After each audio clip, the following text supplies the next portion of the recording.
चलो अब आओ ब्यूटी पर, इसको एक बार रीड करो फिर समझाएंगे। जल्दी फटाफट देखो। गुड इवनिंग एवरीवन, जल्दी आ जाओ आप लोग। आज हम लोग नाउन खत्म कर लेंगे और नेक्स्ट चैप्टर क्या सजेस्ट कर रहे हो? मैं चाह रही थी नेक्स्ट चैप्टर पढ़ाना आप लोगों को प्रेपोजिशन, लेकिन आप पे डिपेंड करता है, आप जो चुनो। प्रेपोजिशन थोड़ा सा जैसे नाउन है ना बेटा, कुछ ज्यादा बड़ा, कुछ ज्यादा याद करना पड़ता है। वैसे प्रेपोजिशन में आपका फिक्स प्रेपोजिशन बहुत बड़ा पोर्शन है, तो सारा जितना कचरा है पहले साफ कर ले। क्यों चलेगा? क्योंकि प्रेपोजिशन भी थोड़ा कंफ्यूजिंग पोर्शन है बेटा, और प्रेपोजिशन पहले करा देंगे ना तो आपको फिर कुछ डाउट्स होगा तो मैं क्लियर करने के लिए टाइम रहेगा। नहीं बेटा, आज न्यू टॉपिक नहीं होगा। नाउन के बाद तो खैर बेटा ऐसे प्रोनाउन पढ़ाते नहीं, वर्ब नहीं हो सकता अभिषेक। अभिषेक हम लोग पार्ट्स ऑफ स्पीच से शुरू किए हैं। Noun, pronoun, adjective, adverb, conjunction, article, preposition, बस इसी में बात करो। ठीक है, वर्ब अलग होता है, वर्ब में नया बैच ऐड होगा, वर्ब में नया बैच ऐड हो जाएगा, टेंस में नया बैच ऐड हो जाएगा। मैम मिठाई नहीं मिलेगा बेटा, ऑनलाइन मिठाई खिलाऊं तुम्हें मैं? हाँ, प्रेपोजिशन करते हैं बेटा। प्रेपोजिशन में जानते हैं थोड़ा कंफ्यूजिंग है प्रेपोजिशन। आप लोग नाउन बहुत अच्छे से पढ़ लिए, और मुझे इस बैच को नाउन पढ़ाने में ज्यादा दिक्कत नहीं हुआ, इसमें सब समझदार लोग बैठे हुए हैं, वरना नाउन में इतनी चिक चिक मचती है ना कुछ लोगों में। अभी तो आपके बैच में हिम्मत कर रही हूं कि नाउन के बाद प्रोनाउन ले लूं। ठीक है तरुण, कोई इश्यू नहीं। ठीक है, प्रेपोजिशन मैक्सिमम स्टूडेंट्स प्रेपोजिशन के लिए रेडी है, तो मुझे भी आसान हो जाएगा। सनी प्रोनाउन उसके बाद कर लेंगे, प्रोनाउन में ज्यादा कुछ याद करने वाली चीज नहीं है।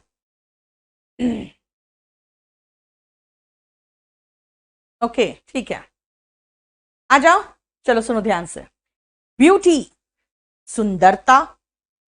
व्हाट अ ब्यूटी, किसी लड़की को देख के आप लोग क्या करते हो? ओह व्हाट अ ब्यूटी, इसका मतलब किसी लड़की को सुंदरी के कह के आप बुला रहे हो। ब्यूटी का मतलब सुंदरता भी है, ब्यूटी का मतलब सुंदरी भी है। लेकिन अगर सुंदरता है बेटा तो क्या काउंट कर सकते हो? नहीं। जब काउंट नहीं कर सकते तो आर्टिकल ए एन लगा सकते हो? बिल्कुल नहीं। यानी ब्यूटी ऑफ नेचर तो मैं द ब्यूटी ऑफ नेचर बोल सकती हूं, द ब्यूटी ऑफ कश्मीर बोल सकती हूं। लेकिन अगर कोई लड़की का जिक्र हो रहा है तो मैंने कहा व्हाट अ ब्यूटी। क्यों लगाया? क्योंकि वहां ब्यूटी का मतलब है ब्यूटीफुल गर्ल, है ना? सुनो ध्यान से, ब्यूटी का मतलब सुंदरता, और सुंदर लड़की भी है। अगर ब्यूटी का मतलब सुंदरता है, सुंदरता है, ज्ञान सागर बेटा तुम क्यों मेरे से पंगा लेते हो बेटा? हाँ, तुम मुझे कह रहे हो आप ब्यूटीफुल हो, बेटा मैं क्या खुश हूं, बोलो जरा। कहा मैं, कहा तुम, बीच में 20 साल का डिफरेंस है ना?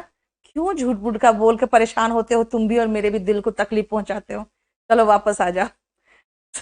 सुनो, ब्यूटी का मतलब अगर सुंदरता है तो उसका प्लूरल नहीं बन सकता। अगर सुंदरी है तो बेटा उसका सिंगुलर और प्लूरल दोनों बन सकता है। देखो दीपक, तुम मेरी मन की भावना समझते हो, वेरी गुड। वहीदा, वेलकम बेटा। चलो सुनो ध्यान से। The beauty of Kerala is no less than that of Kashmir. Kerala की ब्यूटी कश्मीर की ब्यूटी से कहीं भी कम नहीं है। द ब्यूटी फ्रॉम इंडिया, यानी यहां पर ब्यूटीफुल गर्ल की बात हो रही है। डिफीटेड द ब्यूटीज, देखो प्लूरल बना दिया, of the other nations to bag the Miss Universe title. Miss Universe title bag करना का मतलब होता है बेटा झोली में डालना। आपने झोली में डाल लिया, किसने?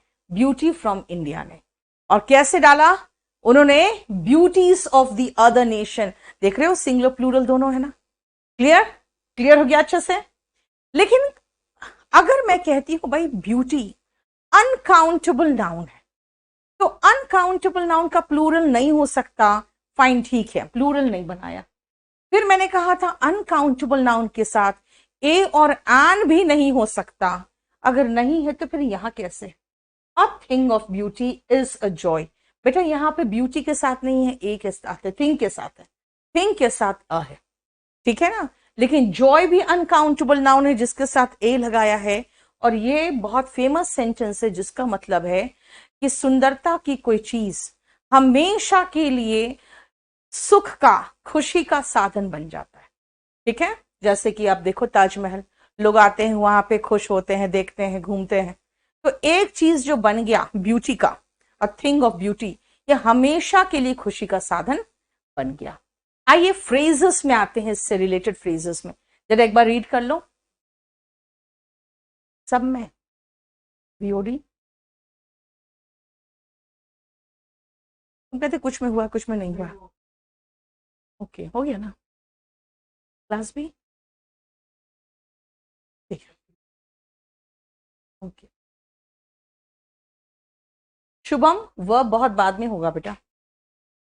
Noun, pronoun, adjective, adverb, conjunction, article, पर ये तो फिनिश करो, एंड प्रेपोजिशन उसके बाद। थैंक्स अतुल। चलेगा रिबेका, लेकिन 2017 के वॉल्यूम 1 में ना बेटा अराउंड 10 चैप्टर्स उस समय वॉल्यूम 2 में डाला हुआ था। तो आपकी मर्जी, अगर वॉल्यूम 2 है तब तो ठीक है रिबेका, वॉल्यूम 2 नहीं है तो आपके पास 2017 से के बाद में 10 चैप्टर और ऐड किया था मैंने। हाँ ज्ञान बिल्कुल सही है, अ लगेगा वहां पे, अ जॉय फॉर एवर, क्योंकि ये एक पोयम है और पोयम के मामले में हम कुछ भी छेड़खानी नहीं करते। अगर वो ग्रामेटिकली रॉन्ग है तो भी कोई फर्क नहीं पड़ेगा। अ जॉय का मतलब वहां पे है खुशी का एक वस्तु। नेक्स्ट आओ, beauty lies in the eyes of the beholder.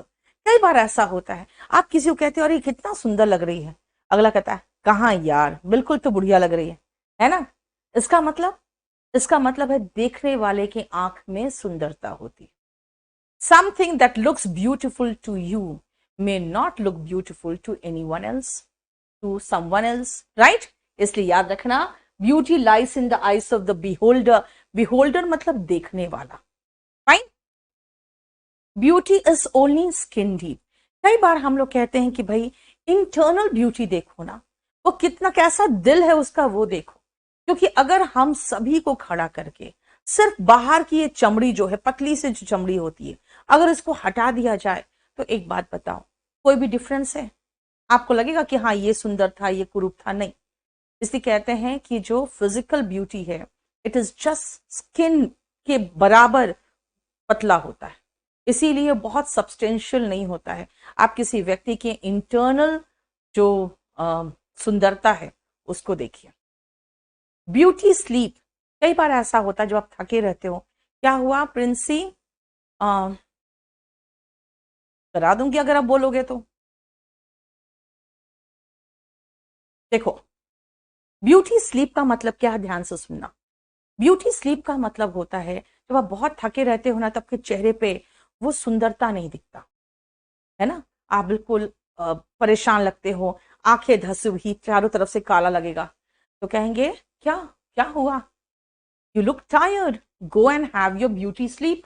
मतलब जाओ ब्यूटी स्लीप लेके आओ, मतलब एटलीस्ट इतना अच्छे से रेस्ट कराओ ताकि चेहरे पे जो तुम्हारा फ्रेशनेस होता था पहले वो लौट आए। So beauty sleep is that sleep that one needs, यानी that you need to look refreshed और हेल्दी। क्लियर? देखो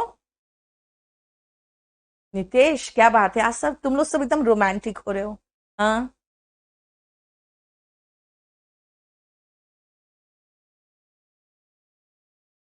चलो बनश्री, तुम तो आज एकदम पोएटिक हो रही हो, बिल्कुल सही। Yes, power nap. Suman, power nap पता है क्या होता है बेटा?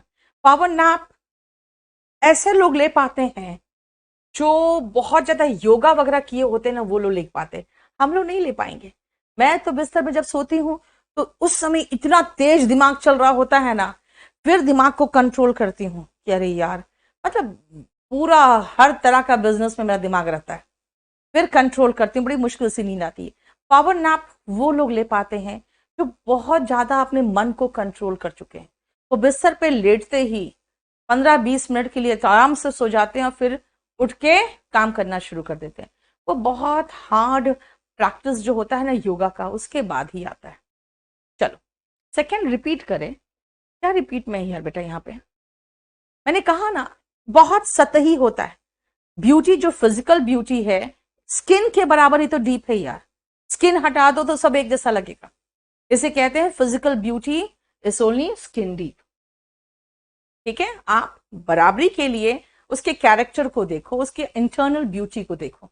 अबाउट टाइम, टाइम सबसे पहले आप पढ़ो, उसके बाद करूंगी मैं। चलिए आज नाउन कंप्लीट हो जाएगा, जल्दी से कराने दो मुझे।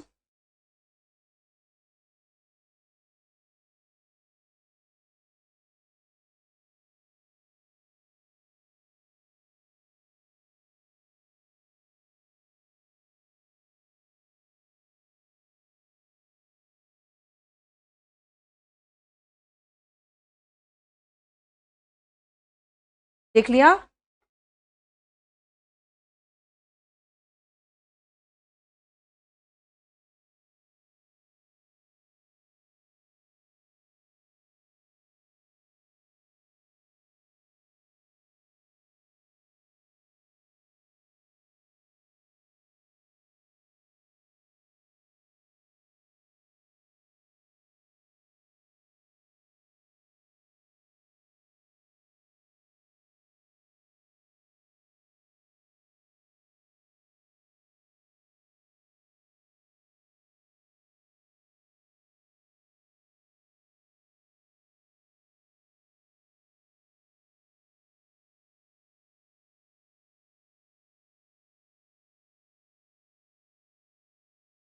देखो, टाइम का मतलब बेटा समय होता है, लेकिन टाइम का मतलब बार भी तो होता है। आपके पास कितना समय है? How much time do you have? बेटा टाइम अगर अनकाउंटेबल है तो उसके साथ अनकाउंटेबल एडजेक्टिव्स भी तो आएंगे। How much time do you have? I have little time. Little कहा, फ्यू नहीं कहा। लिटिल, मच, ये हम अनकाउंटेबल नाउन्स के साथ लगाते हैं। टाइम अगर मतलब है समय तो वो अनकाउंटेबल है, उसके साथ ए एंड मत लगा देना।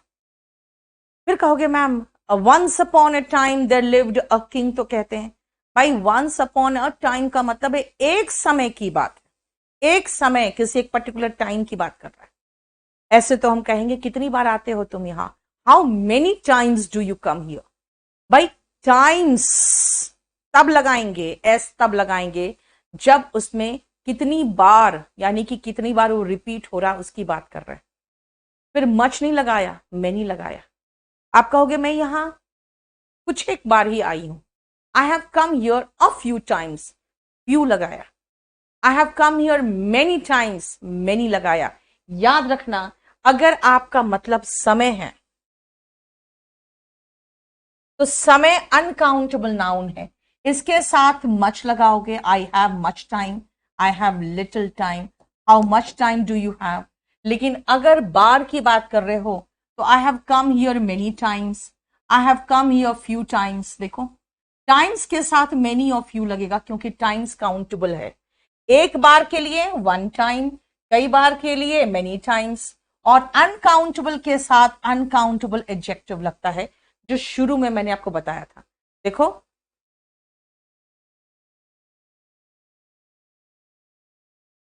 आरती, याद तो दोनों होना चाहिए आपको। Yes, I saw many beauties, ठीक है दानिश, बिल्कुल सही है। We have been celebrating these festivals since time immemorial. देखो यहां मेमोरी वर्ड है ना छिपा हुआ, इसका मतलब है अनंत समय। ऐसा समय से हम इन फेस्टिवल्स को मनाते आ रहे हैं जो हमारे मेमोरी में भी नहीं है कब से, है ना, कितने साल से, किस ईस्वी को शुरू हुआ था, हमें पता ही नहीं, याद ही नहीं। इसलिए टाइम इमेमोरियल का मतलब होता है अनंत समय से हम इन फेस्टिवल्स को मनाते आ रहे हैं। अब बेटा यहां समय की बात है, इसलिए एक एग्जाम में सिंस टाइम्स इमेमोरियल दे दिया था जो गलत था। अभी मैंने कहा ना how much time do you have, how many times, है ना, क्लियर? अब सुनो ध्यान से एक और। सब्जेक्ट वर्ब एग्रीमेंट में पढ़ोगे, मैनी अ के साथ सिंगुलर नाउन आता है। देखो टाइम लगाया, और मैनी के साथ प्लूरल नाउन आता है, देखो टाइम्स लगाया। देखो तो क्या हुआ?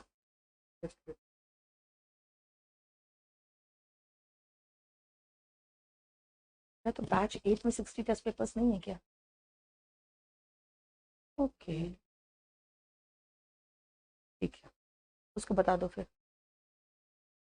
ठीक है ठीक है, देखो many a time and many times, कई एक बार एंड कई बार। मैनी अ के साथ सिंगुलर नाउन आता है, मैनी के साथ प्लूरल नाउन आता है। देखो ध्यान से, मैंने कहा ये दोनों आप सब्जेक्ट वर्ब एग्रीमेंट में पढ़ोगे, तो फिर इनको कहां पढ़ोगे भाई? इनको एडजेक्टिव में पढ़ोगे। लेकिन अभी तो इतना तो करा चुकी थी मैं आपको, शुरू में लिस्ट दिया था ना कि अनकाउंटेबल नाउन के साथ क्या क्या आएगा। मच आएगा, लिटिल आएगा, प्लेंटी ऑफ आएगा, सम आएगा। लेकिन प्लेंटी तो हम काउंटेबल नाउन प्लूरल के साथ भी लगाते हैं, सम भी लगाते हैं, है ना। सम तो सिंगुलर प्लूरल दोनों के साथ लगाते हैं। उसके बाद मच की जगह पे मेनी हो जाएगा, लिटिल की जगह पे फ्यू हो जाएगा। वो पूरा चार्ट बनाया हुआ था शुरू में, याद होगा आपको। अब आओ, अगर इसकी बात करें तो ये हम एडजेक्टिव में पढ़ाते हैं। क्वेश्चन जरा ध्यान से देखो क्या है। My house is 4 times bigger than yours. कई बार देखोगे माई house is 4 time bigger than you. भाई मेरा घर 4 गुना आपसे बड़ा नहीं हो सकता, आपके घर से बड़ा हो सकता है, इसलिए योर हाउस होगा। अब कहोगे मैम हाउस का रिपीटिशन से बचने के लिए एक नया चैप्टर बना है जो प्रोनाउन है, तो फिर दूसरा चैप्टर के चक्कर में, सॉरी रिपीटिशन ना हो उसके चक्कर में हम योर हाउस के बदले में योर्स लगाते हैं। ये सही था, लेकिन कहां गलत है? मैं कहूंगी मेरा घर तुम्हारे घर से 4 गुना बड़ा है। मैं ये थोड़ी कहूंगी कि मेरा घर तुम्हारे घर से 4 गुना और बड़ा है, नहीं ना। तो बिगर तो लगेगा ही नहीं, यानी बिगर तो नहीं लगेगा। अगर बिगर नहीं लगा और मैंने कहा यार बिगर मत करो, मैं 4 गुना बड़ा बोल रही हूं, मैं 4 गुना और बड़ा थोड़ी बोल रही हूं।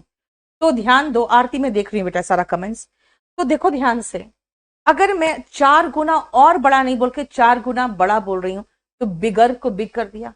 अब जब कंपैरेटिव डिग्री हट जाता है ना, तो दैन याद रखना हम लगा ही नहीं सकते, क्योंकि THAN हमेशा कंपैरिजन ही बताता है, इसलिए वो कंपैरेटिव डिग्री के साथ ही आता है। तो सारा स्ट्रक्चर ही हो गया गड़बड़। तो सही कैसे करें? My house is 4 times as big as yours, ये स्ट्रक्चर सही। बिगर हटा के बिग किए तो मेरा दान भी गया। अब जब दान गया तो फिर मैं कैसे बनाऊं सेंटेंस को? खाली बिग यू थोड़ी बोल सकते हैं, बिग योर्स थोड़ी बोल सकते हैं। तो क्या कहें? My house is 4 times as big as yours. ठीक है, do not use comparative degree with times. Comparative degree के साथ अगर मैं कहूं मेरा घर तुम्हारे घर से 2 गुना बड़ा है, कैसे यूज करें बताओ तो? 2 गुना बड़ा है, सेंटेंस सोच के बताओ तो। मेरा घर तुम्हारे घर से 2 गुना बड़ा है, कैसे बोलूं? जल्दी सोच के बताओ। कंपैरेटिव डिग्री बेटा तुलना करने के लिए इस्तेमाल होता है, अब एडजेक्टिव में पढ़ोगे। मैं थोड़ा सा यहां ऐसे ही बता दे रही हूं आपको, ठीक है, अदरवाइज इसको डिटेल में एडजेक्टिव में पढ़ोगे। बोलो तो, मेरा घर तुम्हारे घर से 2 गुना बड़ा है, कैसे बोलूं मैं? जल्दी बताओ तो।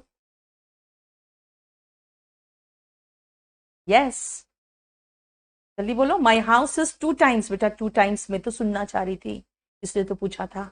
माई house is twice as big as yours, 3 गुना बड़ा है। My house is thrice as big as yours. याद रखना बेटा, वंस ट्वाइस एंड थ्राइस, इसके अलावा 4 टाइम्स 5 टाइम्स 6 टाइम्स 7 टाइम्स उसके बाद तो सही है, लेकिन वंस ट्वाइस एंड थ्राइस ही याद रखना। 2 गुना ट्वाइस एंड 3 गुना थ्राइस। 2 टाइम्स, सब कोई 2 टाइम्स लिख रहे हो बेटा, ट्वाइस होता है। ठीक है, my house is twice as big as yours. चलो अब आओ इडियम्स एंड फ्रेजेस में आते हैं, टाइम से रिलेटेड। देखो कितना अच्छा हमारा चैप्टर भी हो रहा है और इडियम्स एंड फ्रेजेस भी होता जा रहा है। Time and tide wait for no man, किसी भी इंसान का इंतजार कोई नहीं करेगा, ना समय करता है ना ज्वार करता है ना। यही 2 चीजें ऐसी है जो किसी का इंतजार नहीं करती, है ना। कई बार आप कहते हो ना कि मैं तुम्हारा जिंदगी भर इंतजार करूंगा, बेटा आप उसका इंतजार में जिंदगी भर अपना गवा दोगे, लेकिन समय आपका इंतजार नहीं करेगा। समय इतना जल्दी भागता है कि आपके हाथ से समय फिसल जाएगा रेत की तरह। इसीलिए ध्यान से देखो, क्या है, डबल नहीं होता बेटा, ट्वाइस होता है। मैंने क्या कहा, टाइम एंड टाइड, ये दो ऐसी चीजें हैं, समय और ज्वार। ज्वार जब जाना है और भाटा जब होना है ना, द टाइड जिसको कहते हैं, एब एंड फ्लो कहते हैं, है ना, high tide and low tide वगैरह जो होता है, ये हमेशा अपने टाइम से ही आएगा। ये कभी भी किसी का इंतजार नहीं करेगा। उसी तरह से समय भी किसी का इंतजार नहीं करता। ये दो चीजें हैं। देखो, एट द 11th आवर, ठीक एंड मतलब लास्ट मोमेंट में, अब कल एग्जाम है, आज आप जल्दी जल्दी रिवाइज कर रहे हो, मैं क्या कहूंगी, you are studying at the 11th hour, you work hard at the 11th hour. तुम आखिरी क्षण में मेहनत करते हो। इन द लॉन्ग रन, अगर आप कहोगे कि मैम याद नहीं होता है, वोकैबुलरी भूल जाता हूं मैं कहूंगी बस सिर्फ याद करते जाओ, it will help you in the long run. इसका मतलब अभी आप रिवाइज करते रहोगे ना, वो दिमाग में कहीं ना कहीं स्टोर होता रहता, आपको पता ही नहीं चलेगा। And it will help you in the long run, यानी अंततः, है ना, अंततः over a period of time. Make up for the lost time, अगर आप 2 महीने तक क्लास नहीं किए, है ना, टाइड एंड एब, यस, अब 2 महीने तक आप क्लास नहीं किए, है ना, तो फिर क्या करना पड़ेगा, जैसे मैं 3 दिन क्लास लेती हूँ, आपको 6 दिन पढ़ना पड़ेगा। रोज आपको दो क्लास देखने पड़ेंगे। क्यों? Because you will have to make up for the lost time. Lost time मतलब जो टाइम आपने खो दिया, बर्बाद कर दिया। You will have to make up का मतलब होता है उसकी पूर्ति करना। देखो क्या मीनिंग है, to do something fast to reach where you should be in the nick of time. In the nick of time, अगर मैं कहूं कि बस हम लोग निकलने ही वाले थे, उसी समय तुम पहुंचे हो, you came in the nick of time, otherwise you will have, क्या हुआ बेटा, 11th करना है बेटा, 11 आवर्स नहीं होता, 11th आवर।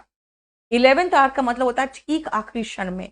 मान लो लास्ट मोमेंट में कोई गोल करके जीत गया मैच, तो ही we won the match at the 11th hour. Sadhana, ठीक है। और इसका मैंने कहा in the nick of time, मतलब मैंने कहा कि you came in the nick of time, otherwise you will have missed the bus. हम लोग बस से निकल चुके होते अगर तुम 1 मिनट भी लेट किए होते तो। राउंड द क्लॉक, अगर कोई कहेगा मैम ये दुकान कितनी देर तक खुली रहती है, कब से कब तक खुली रहती है, मैं कहूंगी राउंड द क्लॉक, तो समझ जाओगे 2400 घंटा खुली रहती है। जैसे यहाँ दिल्ली में medical stores round the clock खुली रहती है, ठीक है। इन वन स्ट्रोक, इमीडिएटली, इतना मेहनत करके कई बार आप लोग पूरा केस तैयार करते हो और सुप्रीम कोर्ट जाते हो, इन one stroke the case is dismissed. In one stroke का मतलब है एक क्षण में, इमीडिएटली, एक बार पेन ऐसे किया, डिसमिस्ड। इन वन स्ट्रोक का मतलब होता है तुरंत, एक ही क्षण में, इमीडिएटली, अगेंस्ट टाइम।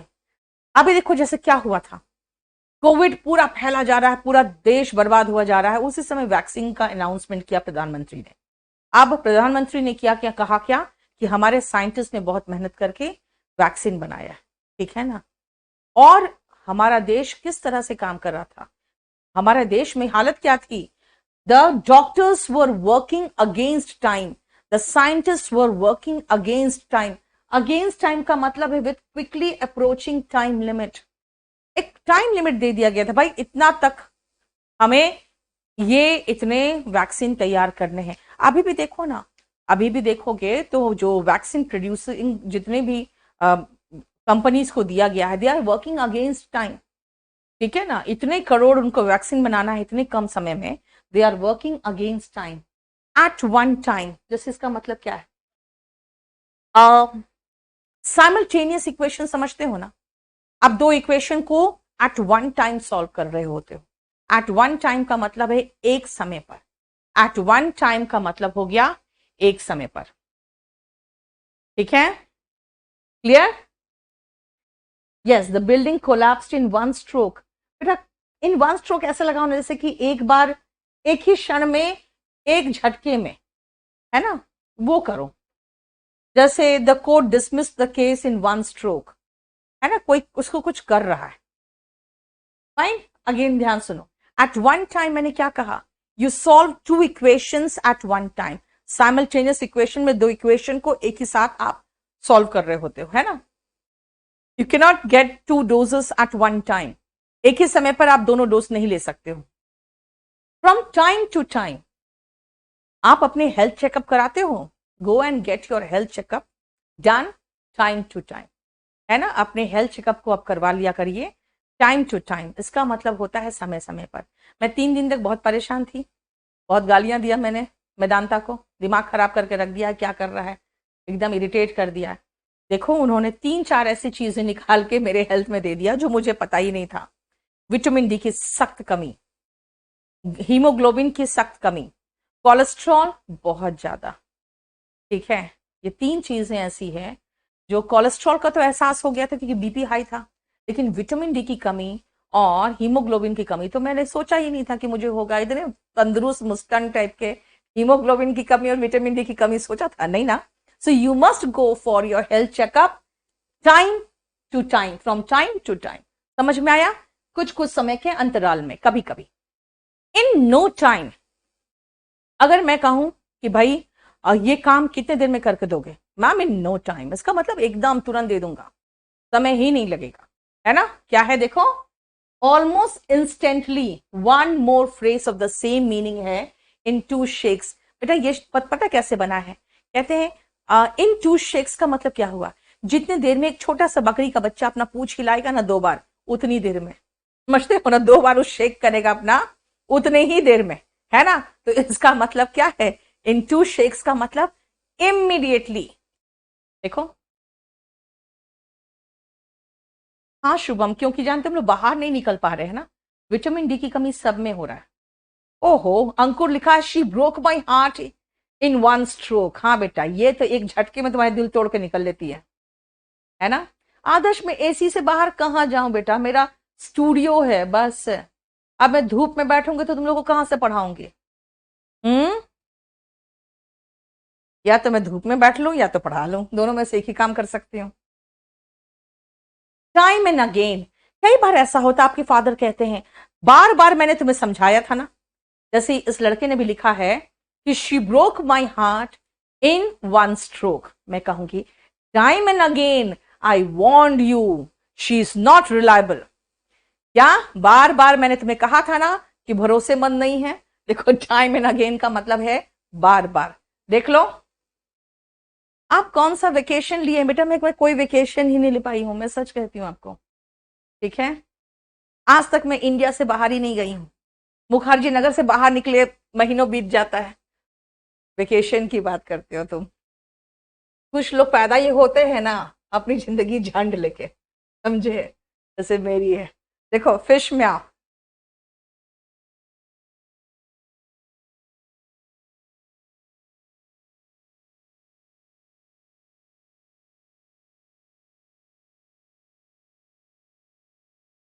दीपक, इससे तो मैंने कहा ना बेटा कि बड़े तुम्हें 3 दिन तक गालियां दिया मैंने, ये 3 दिन बर्बाद कर दिया मेरा।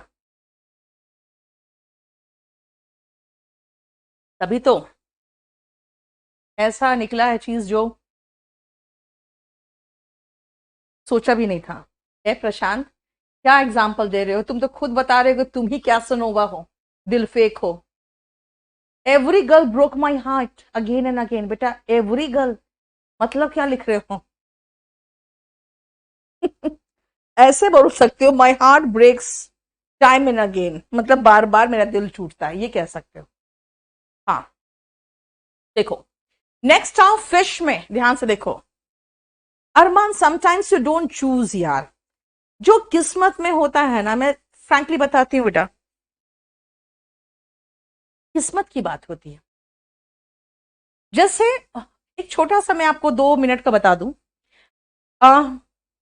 जब मछली की आंख में कृष्ण ने कहा था कि अर्जुन को कि मछली की आंख को भेदो, है ना, तो कृष्ण ने कहा कि ठीक है, मैं कोशिश करता हूं। वो गया, वहां पे जाके उसने मछली की आंख जो बहुत तेजी से घूम रहा था ऊपर और नीचे देखना था उसको पानी में, और पानी में देखकर मछली की आंख पर उसको निशाना लगाना था।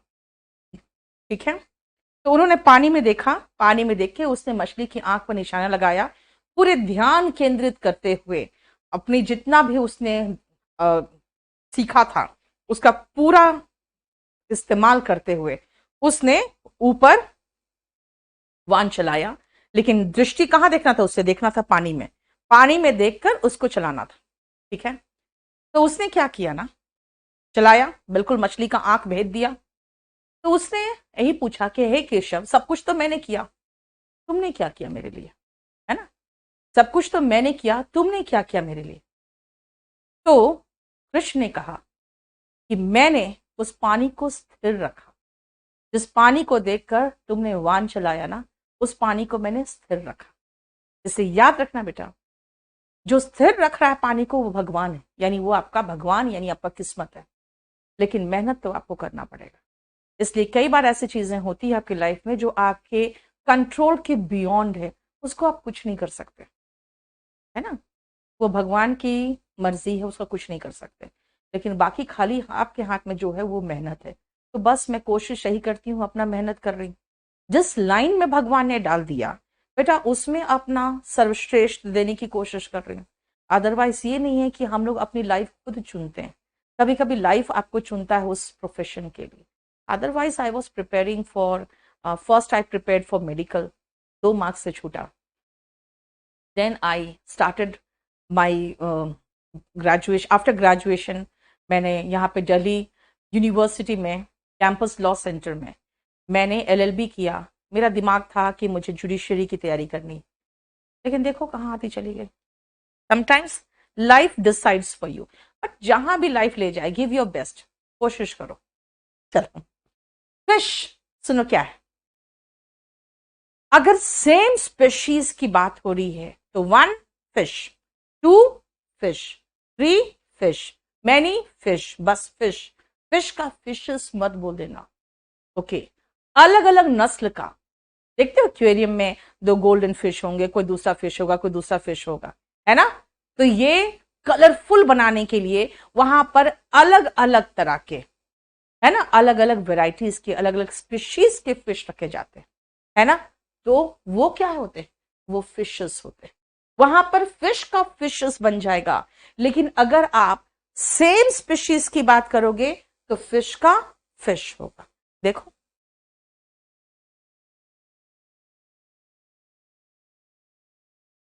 क्लियर। नहीं, यूपीएससी मैंने नहीं दिया है मैम, और ये ज्ञान मैंने यूपीएससी नहीं दिया है। आ जाओ, ही कुक्ड 2/2 कुक्ड।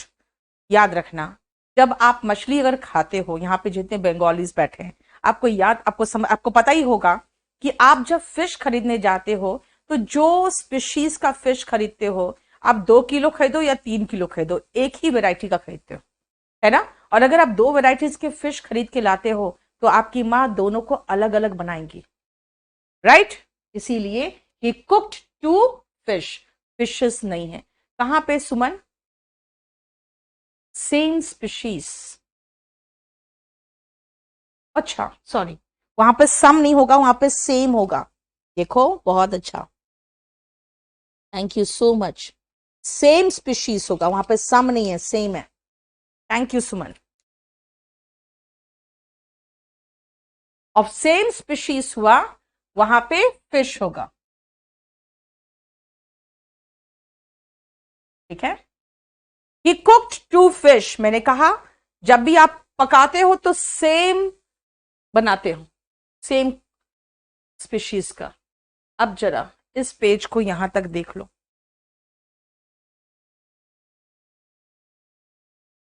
हाँ साधना बिल्कुल सही बनाई हो।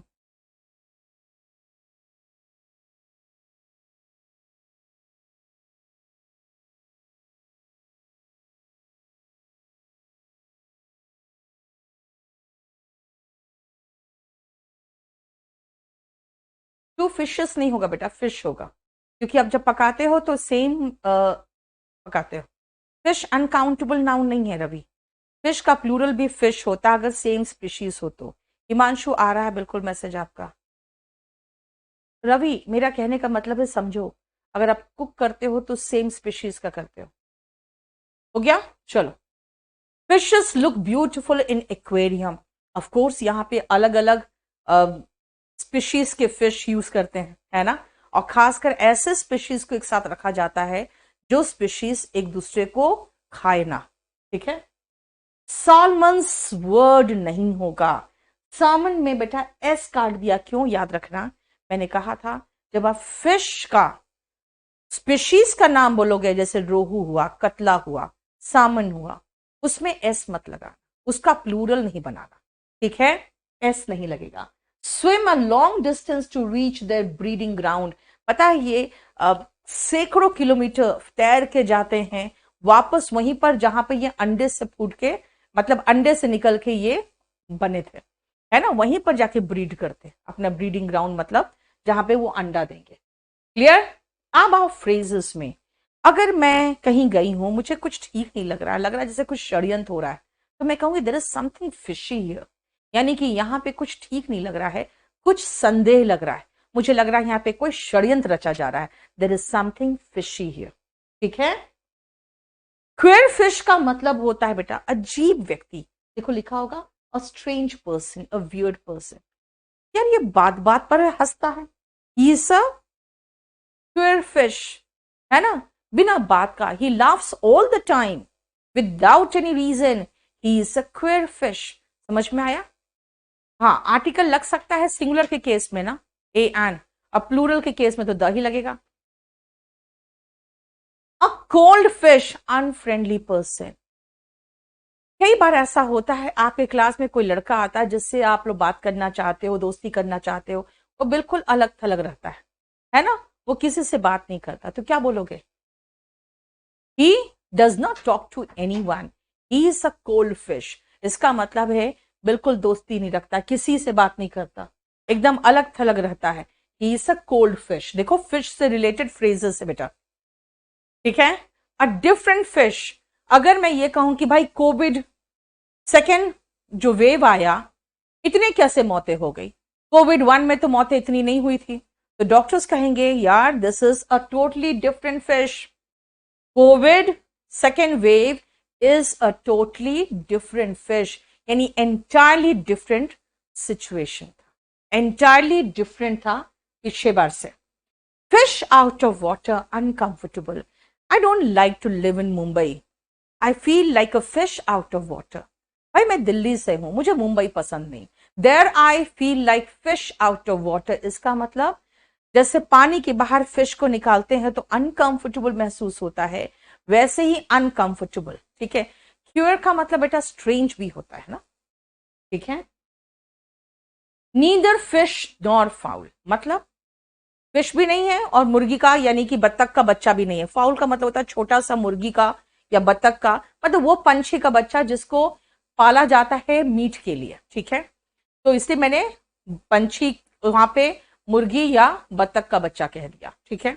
अब सुनो, नीदर फिश नॉर फाउल का मतलब होता है कि वो किसी भी क्लास में नहीं, मतलब अगर आप कहोगे कि भाई अगर हमारा सिलेक्शन इसमें नहीं हुआ तो बहुत दिक्कत हो जाएगा, है ना, क्यों, I am neither, I would be neither a fish nor foul, I will be neither fish nor foul, मतलब मैं कहीं का नहीं रहूंगा, ना ही मैं इसकी कैटेगरी में होऊंगा ना ही मैं उसकी कैटेगरी में होऊंगा, यानी जैसे middle class family, middle class वाले जाके राशन की लाइन में खड़े भी नहीं हो सकते, मुफ्त वाले राशन की लाइन में, और ना ही उनके पास इतना पैसा है कि बैठ के खा जाएंगे जैसे अमीर खा रहे हैं, they are neither fish nor foul.